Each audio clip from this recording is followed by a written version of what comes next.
Vojna v priamom prenose, idú správy, show na CNN už naberá grády. Zajtra padnú bomby na Bagdád, sľubuje reportér.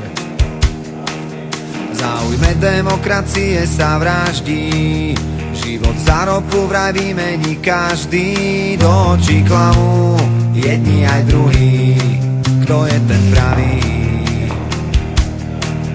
Mŕtvych vojakov odvážajú domov, nešťastné matky nad radmi hrobov. A koľko miliárd zarobí víťaz, čo ťažko niečo nahradí.